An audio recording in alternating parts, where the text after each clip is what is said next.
Hey Alan, it's really great to be here at your studio. I understand that you're going to be having a show at the Abington Art Center coming up in September. Yep, coming up in a couple of weeks. I've got these pieces done in a few weeks. So yeah, I'm excited about that. I'm going to have a combination of a couple pieces that I have worked on and finished up in this last year, and a couple pieces that I've made specifically for the show. Some of the pieces on this wall will probably be included, some not. This leaning piece over here is probably not going to be in it, but there's another piece that has some similar physical characteristics that will be in it. I'm pretty sure that this stacked diptych piece will be in it. Mm-hmm. And I've made this blue piece, which is not done yet, which will literally be sitting on the wall, sitting on the floor and leaning against the wall, to be in the show, as well as another leaning piece. And probably this white piece will be in it. You know, I'm trying to keep the show really simple. There's only going to be maybe 5 pieces in the show total. The room itself is really, I think, a strong architectural room that used to be the parlor for the estate, for the home, and there's a lot going on architecturally, including this big fireplace that is one of the things I kind of want the pieces to interact with. Strong architecture sometimes can really distract from work, especially work that's really as reductive as my work, mm-hmm. and as physical as my work. So instead of fighting it or ignoring it, I'm trying to work with it, both in terms of, you know, the layout of it, but also in terms of interacting with it. The biggest piece in the show, I'll show you over here, in its horizontal state, is this big white piece here, which is pretty heavy, so I can't just casually pick it up and put it against my clean wall over there to show you right now. I need at least 3 people to move it. Wow. This will be leaning against that fireplace wall that I was mentioning, sort of propped up on a piece of wood and centered right on the fireplace, but angled in. Again, and nothing else on that wall. Wow.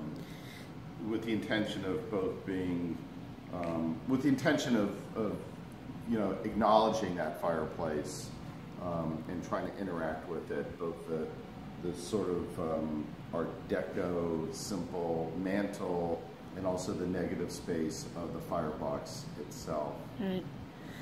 These edges are incredible. You want to tell us a little bit about them? Well, yeah, I've been kind of obsessed with edges for my whole professional career, and edges, you know, contrast to geometry. The pieces that I've been working on for many, many years have been plaster-based pieces that are built up very slowly over wooden armatures.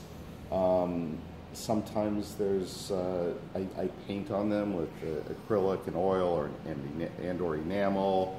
Sometimes, in the case of this piece, it's pretty much a straight white plaster with a little bit of pigment in.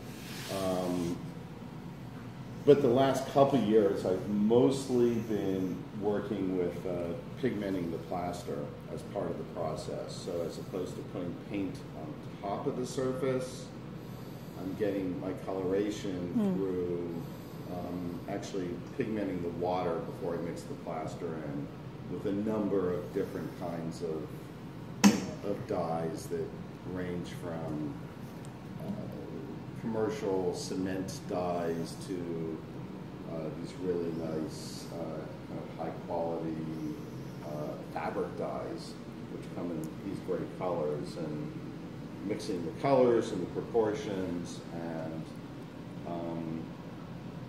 and they never seem to come out exactly the way that I would like it because of there's just a lot of inconsistency and accidents, and just like when I paint, hopefully there are some happy accidents, and in addition,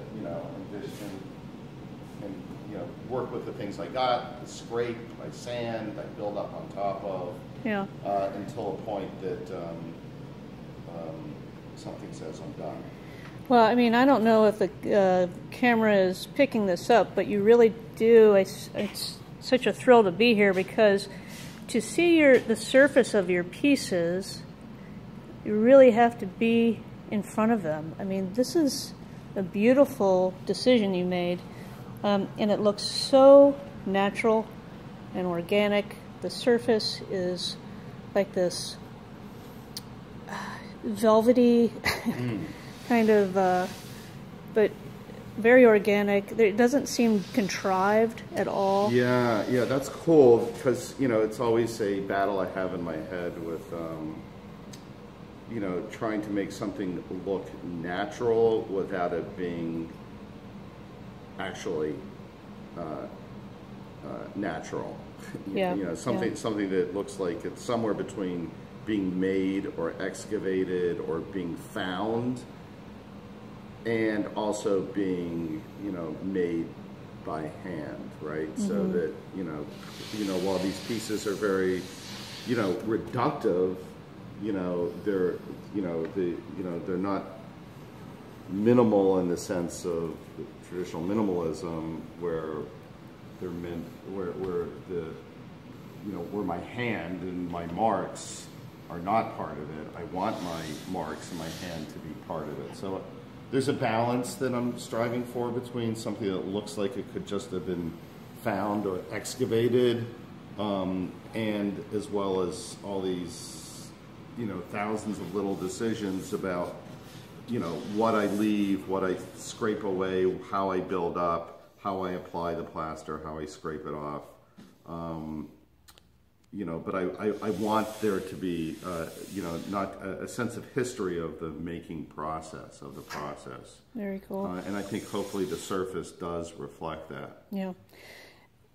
Before we cut on this video, I wanted to ask you again the exhibit dates and the location again of Abington Art Center. Right, it's the Abington Art Center in Jenkintown. I don't remember the exact address, but and the show will be up and the opening is on September 14th, and it runs through, I believe, November 11th.